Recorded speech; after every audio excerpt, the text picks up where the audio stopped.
राम राम दोस्तों। मैं अरुण कुमार डायरेक्ट वैदिक रेमेडी चैनल में फिर से आपका स्वागत है। दोस्तों, आज चर्चा करेंगे चंद्रमा जब कुंडली के पंचम भाव में होते हैं तो क्या संकेत मिलते हैं। Understanding of moon in the fifth house of your horoscope. पंचम भाव को अगर समझें तो पंचम भाव शिक्षा का केंद्रीय भाव होता है। कला और रचनात्मकता के बारे में बताता है। जो आपके अंदर कलात्मक व रचनात्मक गुण होते हैं, आर्ट एंड क्रिएटिविटी को दर्शाता है। किसी भी तरह की जो स्टेज परफॉर्मेंस होती है, acting, dancing, singing, political speech देना, ड्रामा, ये सब पंचम भाव से देखा जाता है। आपके बच्चों यानी कि संतान के बारे में जानकारी देता है, संतान प्राप्ति, संतान से सुख। इसके अलावा जो स्पेकुलेटिव बिजनेसेस होते हैं, अनिश्चित लाभ के जो क्षेत्र होते हैं, पॉलिटिक्स है, सिनेमा है, स्टॉक मार्केट है, गैम्बलिंग है, इन सब के बारे में भी जानकारी पंचम भाव से मिलती है। आपके प्रेम संबंधों की जानकारी भी पंचम भाव देता है। बुद्धि का भाव होता है, कंसंट्रेशन का, एकाग्रता, आपकी निर्णय लेने की जो अक्षमता है वो पंचम भाव से देखी जाती है। इसके अलावा जो एनिसेंट टेक्स्ट जो होता है उसको पढ़ना, मंत्र साधना करना, उपासना करना, ये भी पंचम भाव से देखा जाता है। चंद्रमा को अगर हम समझे तो चंद्रमा आपकी सोच और विचारधारा का कारक है, मन और मस्तिष्क का स्वामी है, आपकी पसंद और नापसंद का नियंत्रक है। आपका जो थिंकिंग पैटर्न है, थॉट प्रोसेस है, सोच है, उसको चंद्रमा नियंत्रित करता है। रोजमर्रा की जिंदगी में आप चंद्रमा के ही हिसाब से चलते हैं। चंद्रमा बहुत महत्वपूर्ण है क्योंकि चंद्रमा आपके मूड का नियंत्रक है। आपको आपका मूड अच्छा है तो आपका मन अच्छा रहेगा, आप उत्साहित रहेंगे। यदि आपका मूड ठीक नहीं है तो आप डिप्रेसिव रहेंगे। इस तरीके से चंद्रमा का रोजमर्रा की जिंदगी में बहुत महत्व है। इसके अलावा चंद्रमा आपकी माता का कारक है, माता की शिक्षा, माता का पोषण, ये सब चंद्रमा से देखा जाता है। आपके सुख सुविधाओं के साधन भी चंद्रमा से देखे जाते हैं। चंद्रमा मानसिक शांति जो होती है, मानसिक संतुष्टि, उसका भी कारक है। चौथे भाव का नैसर्गिक रूप से चंद्रमा कारक होता है। चंद्रमा अगर कुंडली के पंचम भाव में है तो साधारणतः चंद्रमा के लिए ये एक सहज स्थिति होती है, कंफर्टेबल मून होता है यहाँ पर, क्योंकि ये मित्र स्थान है। सिंह राशि पड़ती है कालपुरुष के जन्मांक में, पंचम भाव में सूर्य की होती है, जो इसलिए ये मित्र स्थान है चंद्रमा के लिए। चंद्रमा पंचम भाव में है तो कला और रचनात्मकता, आर्ट एंड क्रिएटिविटी में आप अच्छा कर सकते हैं। और पंचम भाव आर्ट एंड क्रिएटिविटी का इसीलिए होता है क्योंकि सूर्य कला और रचनात्मकता के, क्रिएशन के सबसे बड़े ग्रह हैं और चंद्रमा में भी 16 कलाएं होती हैं। तो आर्ट एंड क्रिएटिविटी के क्षेत्र में आपको एडवांटेज रहेगा। अगर चंद्रमा बुध, शुक्र या सूर्य की राशि में है, मतलब चंद्रमा मिथुन में है, कन्या राशि में है, सिंह में है, वृष में है या तुला राशि में है, तो आप अच्छे कलाकार हो सकते हैं। या चंद्रमा पर बुध या शुक्र का अगर प्रभाव है तो आप एंटरटेनमेंट फील्ड में, acting, dance, fashion, designing, even जो लेखन होता है, ऑथरशिप, इन सब क्षेत्रों में आप अच्छा कर सकते हैं। इनमें आपको एडवांटेज रहने वाला है। पंचम भाव में चंद्रमा है तो जो भावनात्मक संतुलन है वो आपका उतना ही बढ़ेगा जितना आप पंचम भाव की चीज़ों को करेंगे।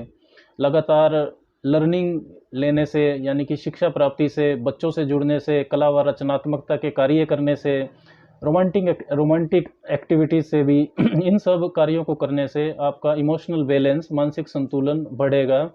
चंद्रमा अगर मजबूत स्थिति में है तो शिक्षा प्राप्ति में ये आपको आसानी रहेगी, याददाश्त आपकी तेज रहेगी। लेकिन अगर चंद्रमा पंचम भाव में पीड़ित है तब आपके अंदर फिकलनेस ज़्यादा रहेगी, चंचलता ज़्यादा रहेगी, एकाग्रता कम रहेगी। शिक्षा प्राप्ति में तब संघर्ष हो सकता है। शिक्षा प्राप्ति में, कला व रचनात्मकता में, इन सब में जो आपकी रुचि है वो आपकी माता की प्रेरणा की वजह से हो सकती है, माता की शिक्षा की वजह से हो सकती है। माता का जो इंस्पिरेशन है वो महत्वपूर्ण रोल उसमें निभा सकता है। आपकी माता भी शिक्षा के क्षेत्र से या कला के क्षेत्र से हो सकती हैं। चंद्रमा पंचम भाव में है तो जो आपका एक्सप्रेशन है, अपने आप को रिप्रेजेंट करने का जो तरीका है वो अद्भुत हो सकता है। और आपकी जो अभिव्यक्ति है वो भावनाओं से भरी हुई होगी। आपकी अभिव्यक्ति में एक इमोशनल अपील होगी। पॉलिटिक्स के लिए भी ये एक अच्छा संकेत होता है। दोस्तों, विभिन्न राशियों में अगर हम समझें कि चंद्रमा किस राशि में और किस भाव का स्वामी होकर पंचम भाव में है, तो यदि उच्च के चंद्रमा है वृष राशि के तो आपका मकर लगन होगा। कर्क राशि के चंद्रमा है तो आपका मीन लगन होगा। सिंह राशि के चंद्रमा है तो मेष लगन होगा। और तुला राशि के चंद्रमा है तो मिथुन लगन होगा। मकर राशि के हैं तो कन्या लगन होगा आपका। कुंभ राशि के हैं तो तुला लगन होगा। और मीन राशि के हैं तो वृश्चिक लगन होगा।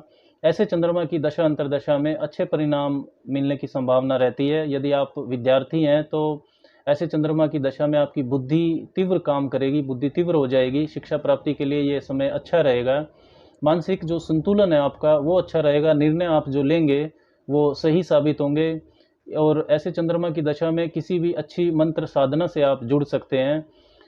संतान अगर आप प्राप्त करना चाहते हैं तो समय इसके लिए अच्छा रहेगा। ऐसे चंद्रमा की दशा में आपकी जो भावनात्मक अभिव्यक्ति है, इमोशनल जो एक्सप्रेशन रहेगा, उससे आपका व्यावसायिक नेटवर्क सर्कल बढ़ेगा, जहाँ से आपको लाभ होगा। चंद्रमा की जो 7वीं दृष्टि है वो 11वें भाव पर जाती है, जो लाभ का भाव होता है और आपके व्यावसायिक नेटवर्क सर्कल का भाव होता है। तो व्यवसाय या नौकरी, जो भी आप व्यापार अगर करते हैं तो उसके लिए भी समय अच्छा रहेगा। ऐसे चंद्रमा की दशा में व्यापारिक साझेदारियों से और जीवन साथी से भी आपको आर्थिक लाभ होना संभव है, क्योंकि जो पंचम भाव होता है ये 7वें भाव से 11वां होता है, 7वें भाव के लाभ का भाव होता है। कुंडली में बुध अगर मजबूत है तो शेयर मार्केट से भी आपको लाभ होना संभव है। इसके विपरीत यदि चंद्रमा पंचम भाव में मेष राशि का है तो आपका धनु लगन होगा, मिथुन राशि का है तो कुंभ लगन होगा, कन्या राशि का है तो वृष लगन होगा, वृश्चिक राशि का है तो कर्क लगन होगा और धनु राशि का अगर चंद्रमा है तो सिंह लगन होगा। ऐसे चंद्रमा की दशा अंतरदशा में अच्छे परिणाम नहीं देखे जाते हैं। सही समय पर आप सही निर्णय नहीं ले पाएंगे, जो निर्णय लेंगे वो गलत साबित हो सकते हैं। मन में आपके चंचलता ज़्यादा रहेगी, एकाग्रता कम होगी। तो अगर आप विद्यार्थी हैं तो शिक्षा प्राप्ति में संघर्ष ऐसा चंद्रमा बढ़ा सकता है। पेट की कोई समस्या आपको लगातार परेशान कर सकती है, एसिडिटी वगैरह। अचानक आपको धन हानि हो सकती है, सडन लॉस ऑफ मनी ऐसे चंद्रमा की दशा में। और आय का एक निश्चित स्रोत बनाने में आपको परेशानी होगी। संतान प्राप्ति में भी परेशानी को ये चंद्रमा बढ़ा सकता है। दोस्तों, पंचम भाव में चंद्रमा के होने पर ये जो फल मैंने आपको बताए हैं, इन फलों में अन्य ग्रहों के प्रभाव से बदलाव होना संभव है। आज के लिए बस इतना ही। राम राम।